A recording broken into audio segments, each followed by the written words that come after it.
Assalamualaikum warahmatullahi wabarakatuh. Salam sejahtera untuk kita semua. Perkenalkan, nama saya Andini Lestari, NIM 20241100048, mahasiswa program studi Ilmu Hukum Fakultas Hukum Universitas Flores. Video ini merupakan tugas mata kuliah Hukum Otonomi Daerah yang diampu oleh Bapak Agustinus Franciscus Pascalino Dadi. Pada video ini saya akan membahas 4 realitas konkret yang berkaitan dengan pelaksanaan hukum otonomi daerah, kemudian menganalisisnya berdasarkan materi perkuliahan, Undang-Undang Nomor 23 Tahun 2014 tentang Pemerintahan Daerah beserta perubahannya, dan Undang-Undang Nomor 1 Tahun 2022 tentang hubungan keuangan antara pemerintah pusat dan pemerintahan daerah. Selanjutnya, gambaran singkat masalah. Masalah pertama adalah kerusakan infrastruktur jalan daerah. Sampai saat ini masih banyak jalan kabupaten dan kota yang rusak sehingga menghambat aktivitas masyarakat, meningkatkan biaya transportasi, dan membahayakan keselamatan pengguna jalan. Masalah kedua adalah rendahnya pendapatan asli daerah atau PAD. Banyak pemerintah daerah masih bergantung pada dana transfer dari pemerintah pusat karena penerimaan pajak, retribusi, dan pengelolaan aset daerah belum optimal. Masalah ketiga adalah pengelolaan sampah yang belum optimal. Di berbagai daerah masih ditemukan penumpukan sampah akibat kurangnya sarana serta rendahnya kesadaran masyarakat. Kondisi ini dapat menyebabkan pencemaran lingkungan dan banjir.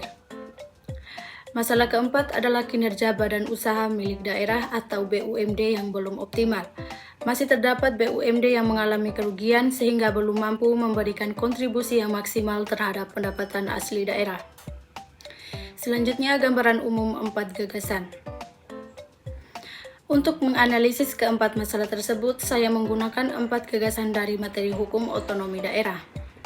Gagasan pertama adalah pembangunan daerah, yang digunakan untuk menganalisis kerusakan infrastruktur jalan.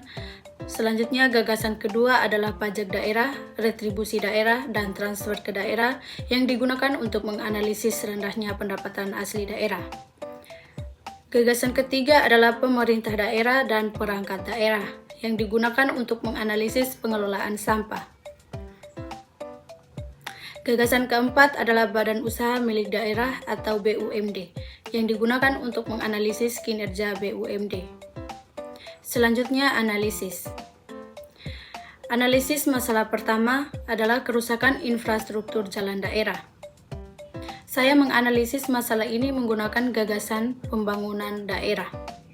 Berdasarkan pasal 258 Undang-Undang Nomor 23 Tahun 2014, pembangunan daerah bertujuan meningkatkan kesejahteraan masyarakat melalui peningkatan pelayanan publik, pemerataan pembangunan, dan daya saing daerah. Selain itu, pasal 12 ayat 1 Undang-Undang Nomor 23 Tahun 2014 menyatakan bahwa pekerjaan umum merupakan urusan pemerintahan wajib yang berkaitan dengan pelayanan dasar. Menurut saya, apabila masih banyak jalan yang rusak, berarti pelaksanaan pembangunan daerah belum berjalan secara optimal. Oleh karena itu, pemerintah daerah harus memprioritaskan pembangunan dan pemeliharaan jalan, serta meningkatkan pengawasan penggunaan anggaran agar masyarakat memperoleh pelayanan yang lebih baik. Analisis masalah kedua adalah rendahnya pendapatan asli daerah atau PAD. Masalah ini saya analisis menggunakan gagasan pajak daerah, retribusi daerah, dan transfer ke daerah. Berdasarkan Undang-Undang Nomor 1 Tahun 2022, pendapatan daerah berasal dari PAD, transfer pemerintah pusat, dan pendapatan lain yang sah.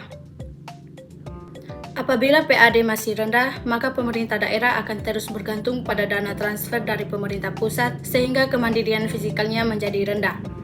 Menurut saya, pemerintah daerah perlu meningkatkan penerimaan pajak dan retribusi, memperbaiki pengelolaan aset daerah, serta mengembangkan sektor pariwisata, UMKM, dan investasi agar PAD meningkat.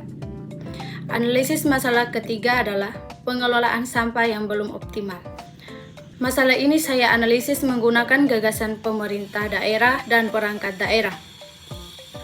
Berdasarkan Undang-Undang Nomor 23 Tahun 2014, urusan lingkungan hidup merupakan salah satu kewenangan pemerintah daerah yang dilaksanakan oleh perangkat daerah. Masih adanya penumpukan sampah menunjukkan bahwa pelayanan publik di bidang kebersihan belum berjalan secara maksimal.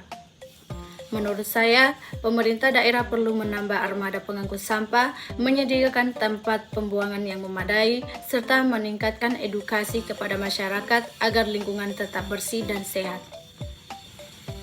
Analisis masalah keempat adalah kinerja badan usaha milik daerah atau BUMD yang belum optimal. Masalah ini saya analisis menggunakan gagasan BUMD.